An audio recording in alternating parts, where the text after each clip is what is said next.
Well, good morning. I was probably about 10 years ago, I think it was 2005, I think you mentioned, Carl, when you first came out with the Remember Nhu DVD. I was at a church conference, and you go to the vendors' tables, and they give you pencils, and we've been through all this. And I got a DVD, and I don't know why, but when I got home, I remember Teresa and I went down into our family room, and I stuck it in the DVD player, and we had our eyes opened to something I had never expected was going on in this world, something I had never really thought about before, but this whole idea of human trafficking, especially with children for sex slave trafficking, the sex industry. And I was just aghast. I know right there at that point, I started on my own journey, and I started looking and figuring out, how can I get involved? This has got to stop. I mean, what hope does this kid have who at a young age is sold the rest of their life is going to be what? So, I mean, I had called over the years everything from Compassion, Samaritan's Purse, International Justice Mission, Rescue the Children, lots of good places, neat places, but for one reason or the other, things didn't work out. And then just a while back even, I started thinking, I'm not even sure how I was led back to Remember Nhu. Maybe I remembered Remember Nhu. And I checked out your webpage, and it was just fascinating, Carl, that you're here today. You're the one who started me on this years ago. How did you get into this, though? Because you didn't go to school thinking, good, I'm going to get into social justice issues one day, and this is where I'm going to end up. How did you get to where you are right now? I was actually a businessman and had a couple of businesses I owned. And I got the opportunity to go on a CNMA missions trip called Getting It Done Asia, and that was in November of 2003. And by the way, I got to stop you. You said you were doing insurance, right? Right. And didn't you say that Erie Insurance was one of the best? It is. At the time I was in insurance, the best contract to have for an agent was Erie, and I got an Erie contract just before God put Remember Nhu on my heart. Oh, okay. So you went to the mission trip. Yep. They flew missionaries from all over Asia into Chiang Mai, Thailand. There were 115 pastors on the trip, and I was one of 5 lay leaders that got to go last minute when some pastors had passport issues or health issues. I got to be one of the 5 people that filled in for one of them. And the missionaries came in and put on like 2-hour seminars talking about what God was doing in each of their countries.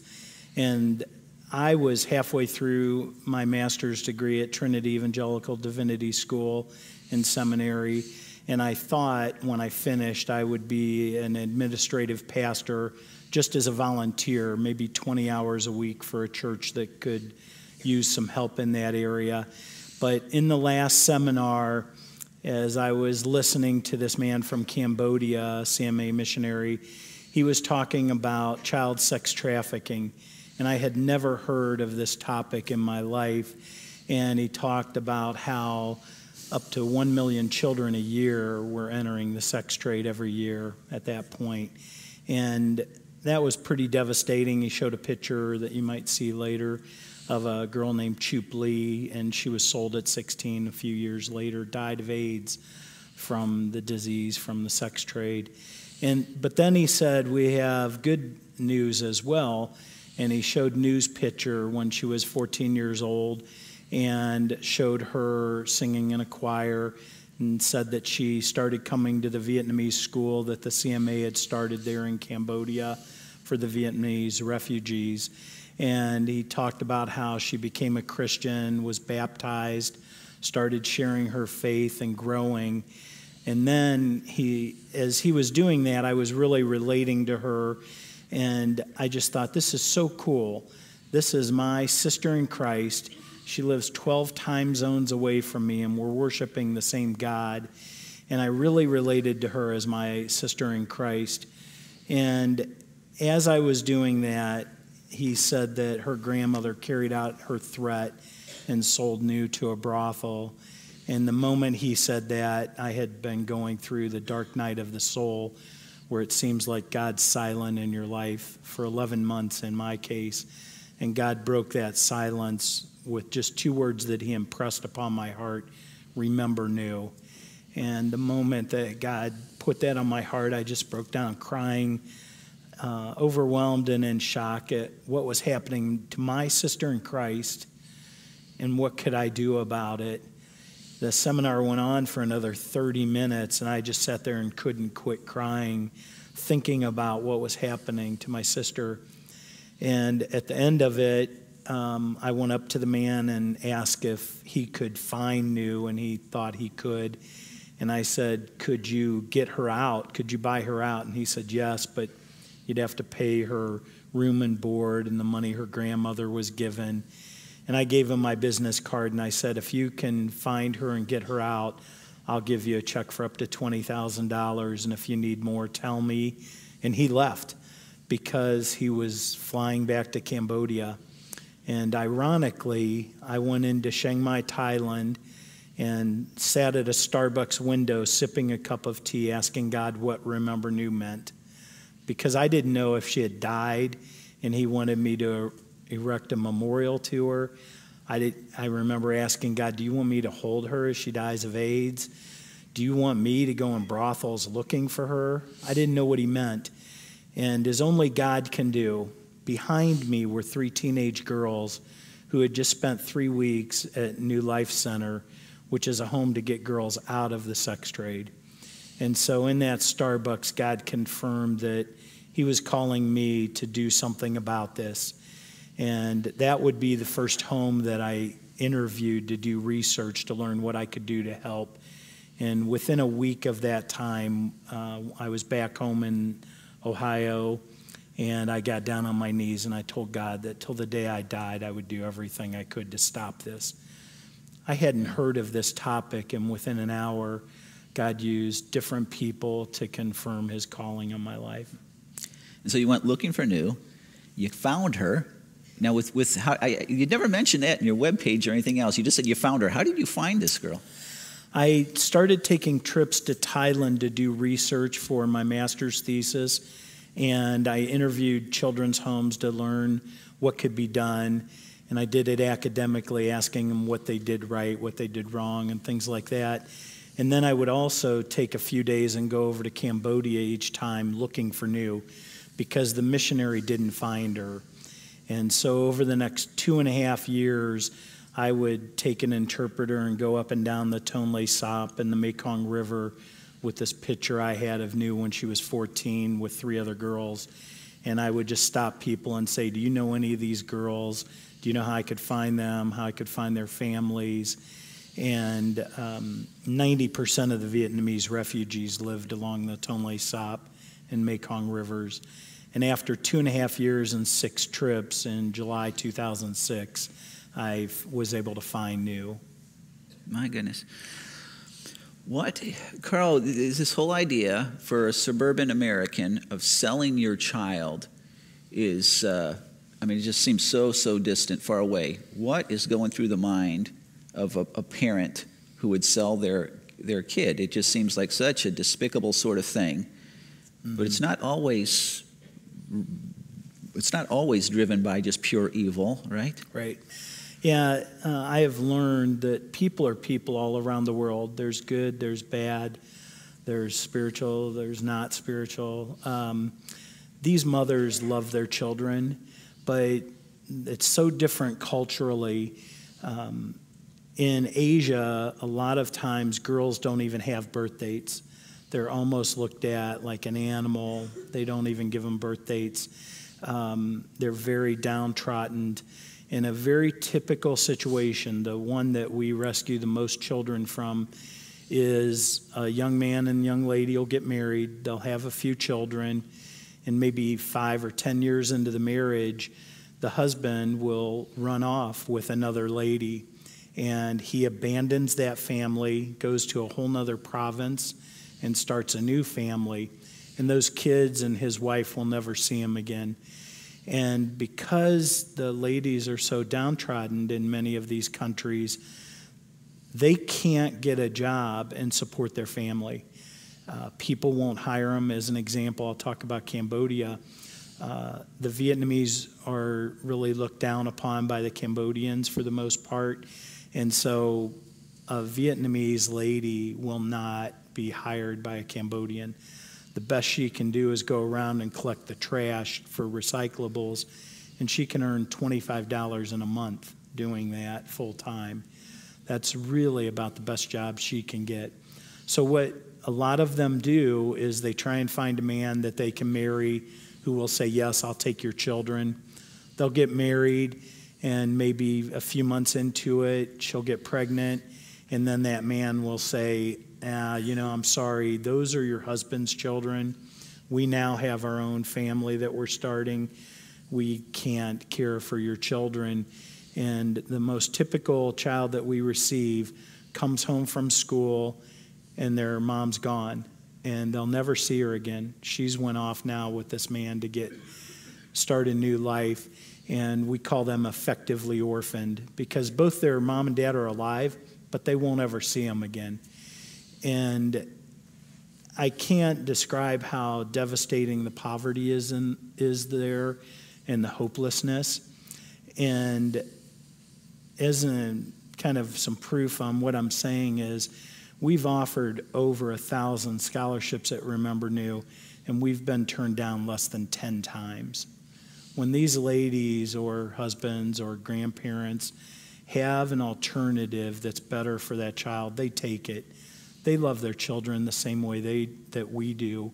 They just can't see a way out. And to be honest with you, if I was a 25-year-old lady with 3 kids in Vietnam whose husband just left her, I don't think I would know what to do. I don't see any option for them. That's why I think God's going to hold us accountable for providing those options. And they take them, and awesome things happen when they do.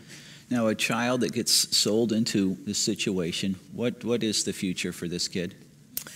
It varies depending on the company or the country.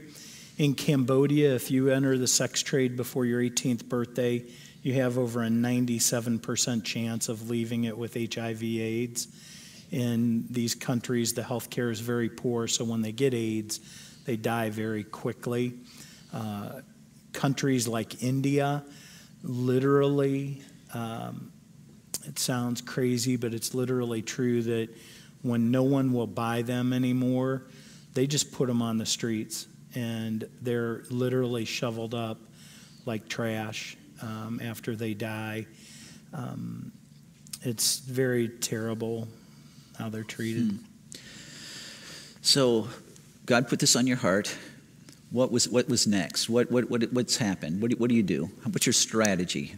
Yeah, the thing that I learned after doing research for that 2.5 years was the best way to affect this problem is through prevention. If you get children out of the sex trade after they're in it, they'll send you those children for eternity. It'll never end because they'll just keep finding new supply and send you the old stuff.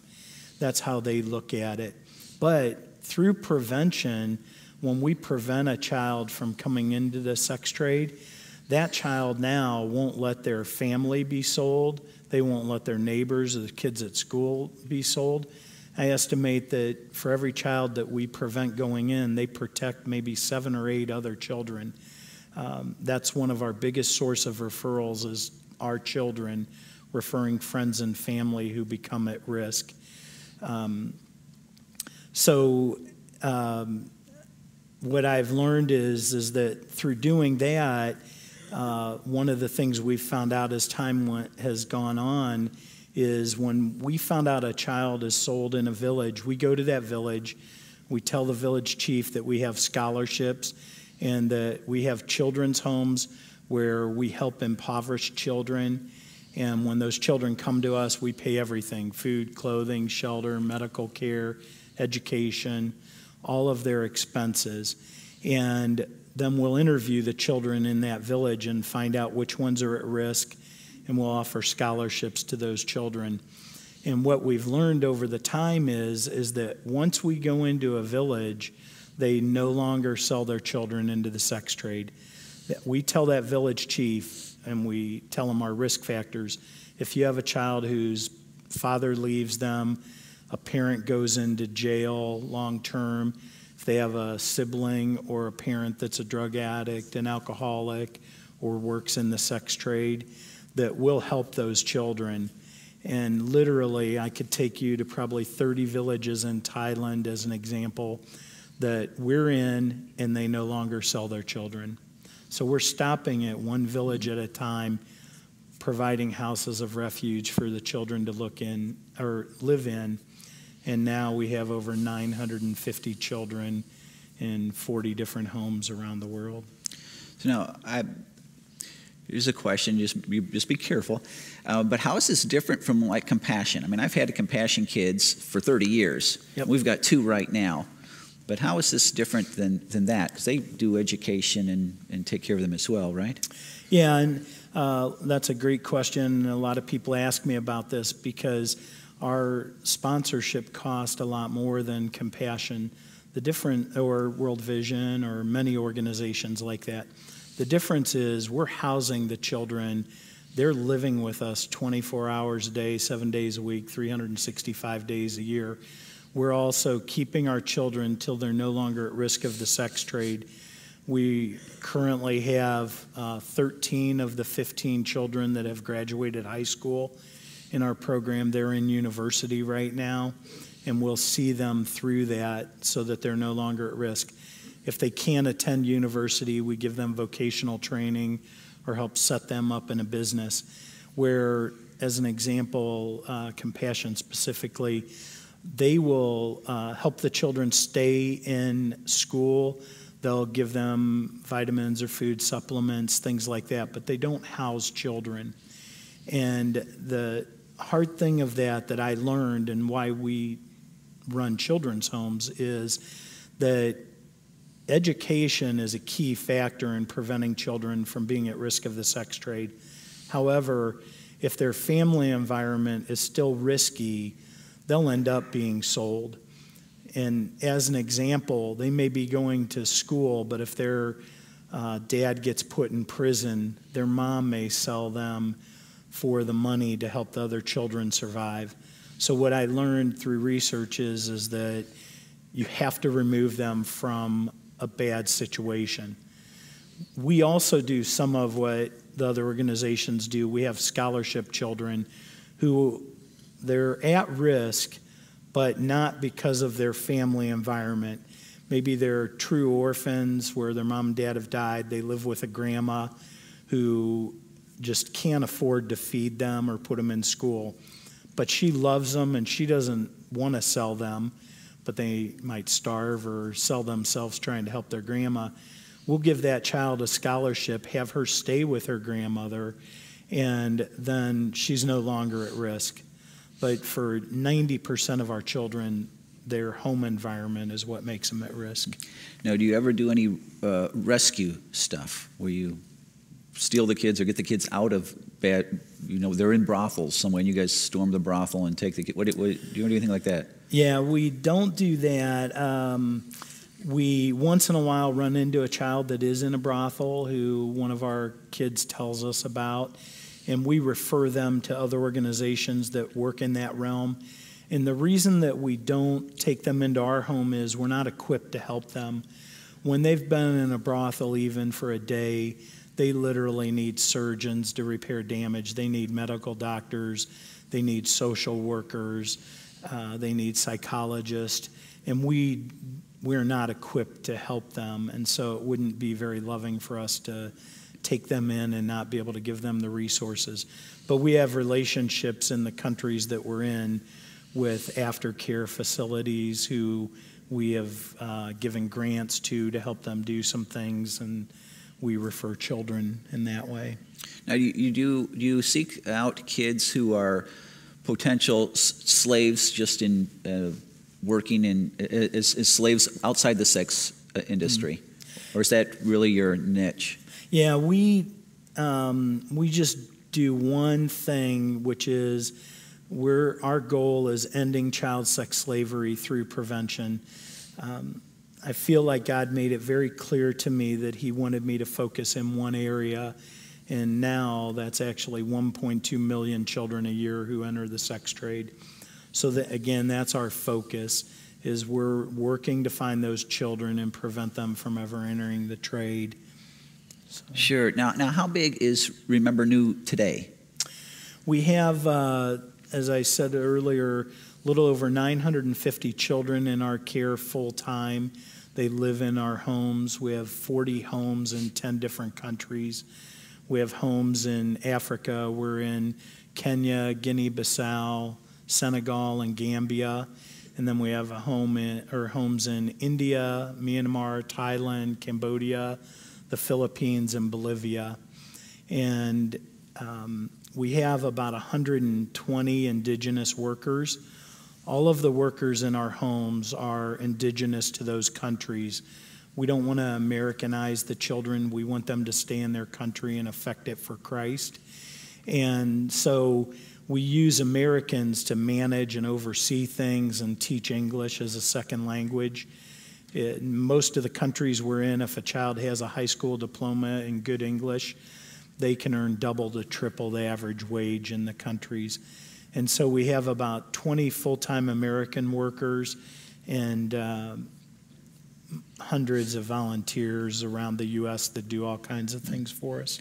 Well, and it's not simply protecting the child from sex industry, which would be a miracle in and of itself, but you guys have an incredible track record of discipleship with these kids as well, correct? Yes. We tell the children and their caregiver that we are a Christian home, but we also tell them you can remain Buddhist, Hindu, animistic, atheistic. It doesn't matter. We'll still help you and provide up through a college education for you. But in our homes, the house parents, when I give them their job description and the workers, I tell them these are in order of importance. And there's about 25 things on there for each of them. And I show them, like, number 8 is take care of the house, and number 9 is take care of the vehicles. And I explain to them, you can wreck the vehicle into the house and you won't lose your job. And they've done it 3 times. 3 times they were learning to drive a clutch and they hit the gas thinking it was the clutch. And I can laugh about it because nobody was hurt. And over there, what would be $5,000 in damage here is like $200. But I tell them, if you don't do these first 2, please do not work with us, because I will fire you the day that I realize you're not doing them. And number 1 is love God with all your heart, soul, mind, and strength. And number 2 is love the children as Jesus loves them. And that, I believe, is the secret of Remember Nhu, is that agape, perfect love that Jesus Christ can give to those children through us. And in these countries, many of them are over 95% Muslim, Hindu, Buddhist, and over 90% of our children have become Christians. And I tell the house parents and the workers, I don't want you to lead these children to Christ through like Romans Road. I'm not saying that's a bad thing to do, but over there, because we're caring for them, they owe us their life, is the way they look at it in their culture. So if I told them, hey, this house serves the pumpkin god, they would all be pumpkin god children, no problem, because they owe us. And so what we do is I tell them, you love the children, and within a few days to a few months, every one of those children comes to the workers and says, okay, why are you doing this? You love me like I've never been loved in all of my life. Why are you doing this? Why are you giving us this food? And we explain to them it's the love of Jesus Christ that compels us to do it. And so we've had more than 100 baptisms, and these kids will be strong Christians. They're leading relatives, children at school, and neighbors to Christ. And as an example, Myanmar, Cambodian, Thailand, over 90% of our kids have become Christians. Missionaries have been there for over 100 years, and there's less than a 5% Christian influence in each of those countries. And I believe the reason is when you take an adult, like in Thailand, they have a saying, to be Thai is to be Buddhist. It's brainwashed into them that that's where you come from. You're Thailand, you're Buddhist. But with the children, they haven't had that brainwashing so deep. And when they experience the love of Christ, if it's true agape, it's irresistible. And I think we're going to see these nations reach for Christ through their children. It's a beautiful thing to come in the homes, and on a Sunday morning, right now, they're worshiping the same God we are with their eyes closed and just loving Christ. Wow. And is Myanmar still a closed country? Myanmar has actually just opened up in the last couple of years. They were a closed country when we started the home, and now it's opening up a little bit. I just think that's fascinating, where you can't get in traditional missionaries. The government will still accept someone who's going to take care of their children. Right. And the evangelism that's happening, that's amazing to me. Yeah. That's amazing to me. We want to take just a second and see, a few minutes, and see Nhu's story in her own words. So if you can show that. I would like to share my story. I remember I was 7 years old. Near my house was Vietnamese church. Because the school was in church, I have to ask my grandmother if I could go there. She allowed me to go.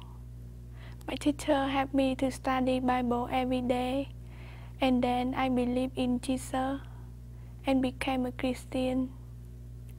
Then I went to church every week. I would clean the church each week before it started. When I was 12 years old, I remember my family had very difficult life because my family did not have work. My grandmother had to borrow the money. She borrowed the money to buy food for my family. She had to pay high interest every day on the money she borrowed. One day, I saw a lady talking with my grandmother. When I came back from school, my grandmother told me I might stop going to school. When she said that, I knew I might be so. So I started to pray. I told God I was very scared and I did not know what they would want me to do. 3 days later, the lady took me to the doctor to make sure I was virgin. Then the lady took me to the man. I was 12 years old. He was in hotel room, and I had to stay with him for 3 days. I knew I had to do everything the man wanted me to do. Before the man did everything to me, I said, "Please do not do this to me." I cried out of God, asking him, "Help me not be hurt." During those 3 days, I could not eat or drink anything. I never went to sleep. The first night, I was crying and I was saying all of my sins in my life, including sleeping with the man. At the time, I believed God did not love me anymore. Because of my sin, I had lost all hope. At the end of 3 days, the lady picked me up and took me back my house. I was giving some aspirin for my friend, but did not see the doctor. I stayed in pain for 2 weeks. My life changed a lot. I was very sad. I did not want to eat or talk to anyone. I could no longer smile. At that night, I would cry and ask God, "Why did you make me have this pain? Why did you break my heart? If I did not know you, I could understand. But I know you. I loved you. I follow you. I talk with you. I do everything for you. But since this happened to me, please let me be the last girl this happened to."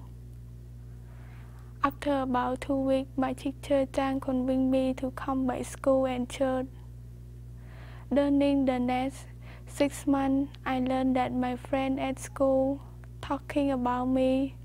They were spelling people I was so I quit going to school. During those 6 months, I was so too more time. I was very scared. I could be so too brutal. So I asked my grandmother to let me go to hair and nail school. After asking for 7 months, my grandmother finally said yes. But because I did not have enough money, I had to clean the school to study hair and nail. After 1 year of school, I started working 12 hours each day, with 2 days off each month. I was 14 years old. Now I know that the same time I start going to hair and nail school, God spoke Remember Nhu to my dad's heart. I learned many people were praying for me during this time. I learned that my dad came to Cambodia 6 times during this time to try and find me. Then in July 2006, we met the first time. He told me how God spoke Remember Nhu to his heart and how God want him and Lori help me. Then in September 2006, I became the worker of Remember Nhu. I started to teach the older girls in children's home how to do hair and nails. God done so many amazing things and showed me so much love. Jesus giving me new parents in Carol and Lori. He taking me to Thailand, the Philippines, and now America. What of Remember Nhu? Jesus have answered my prayer by using me to help prevent children from entering the 6th grade. Thank you for allowing me to share my story.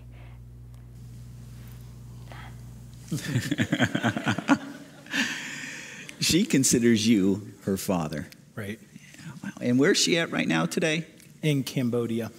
And she's dating the pastor's son of Princeton Alliance Church. Correct. Yeah, what a great thing. And Joel handled. Yeah, what a great thing. What a great thing. Carl, we can sit back and hurt and feel bad, but how do we help? What can we do? There's a few things that you can do to help. Remember Nhu's foundation is churches connecting to our children's homes. We try and match a church with each children's home that we have around the world. And what that looks like is we have sponsorships. And there's 3 different levels of being able to sponsor a child at Remember Nhu. You can be a parent, which is giving $60 a month. And once a year, we ask you to send them some Christmas gifts that need to fit in a gallon Ziploc bag because we have over 900 of them to take over each year. And then they'll send some cards and stuff throughout the year. In the future will be set up so email can go back and forth to connect with them. And then you can be a grandparent for one of our children, which is $40 a month to support them as a grandparent. And then you can be a sibling for $20 a month. A young person can be like a sibling sponsor to one of our children. And for us, we start the homes very small with 7 to 15 children in each home. And so if a group of people in the church will sponsor 10 of our kids, we'll start a brand new home that'll be matched to that church. And so then that children's home knows that, you know, First Alliance in Erie is their sponsor church. And we have about 32 churches that sponsor homes for us so far. And that's one way to be involved. We also invite teams to come over, especially if you're a church sponsor or even if you're not. We have about a dozen teams each year that go to Thailand and then maybe another 10 or 15 that go to our other countries around the world. And you can bring a short-term team over and do work or put on Vacation Bible School for the children and some of the kids in the neighborhood, or different things like that. Those are a couple of the ways. So if you had 10 of us sponsor a child on the parent level, you'd start a home, the FAC type would be our home. Yep. Wow, Yep. That's really wild. And then theoretically, our people could go over and visit their child. Yep, anytime. Wow, what a cool thing. What's the future hold for Remember Nhu? What's next? Where do you see this ending, Carl? You know, for me, until this stops, I don't see it ending. An interesting thing, though, people think it's a big goal to stop child sex trafficking. But in 1997, the youngest child that they found in a brothel in one Asian country was 17 years old. By 99, that age had dropped to 14. By 2000, the age had dropped to 12. And by 2003, it had dropped to 3 years old. The reason I tell you that is this became a huge problem in a 7-year period. It can also end in a 7-year period. And that doesn't count the fact that God is a lot bigger and stronger than Satan and his demons. And so for me, if we have the resources, we know how to end it. It's not that difficult. The risk factors are very clear of a child being sold into the sex trade. And so if we can get enough organizations and people, we could literally wipe this out as a problem in a 7-year period. And I really do believe, like William Wilberforce and his generation, I think God called them to end slavery as they knew it in that day. I think God's calling us to end child sex trafficking. It's ludicrous that children as young as now, the 3-year-olds, I don't believe happen very much, but I can take you to places and show you 8-year-olds that are being sold. And there's just no reason for that in our society with the knowledge and the assets that we have, even from America. We could easily end this. It's, 1.2 million children a year, and we're one organization, and we're, rescuing 1,000 by June. We'll have over 1,000 kids in our care. So we know how to end it. We just need the help to do it. We need people to come with us to do it as well.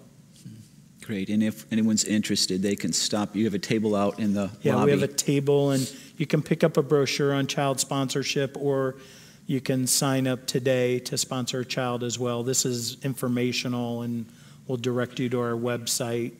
At the table, you have a sign-up sheet for prayer letters, to be a volunteer, and to sponsor children. Wow. Thank you, Carl, for putting us into your schedule. I know it was kind of a last-minute thing, and you're heading to Asia shortly, and just thank you for being with us.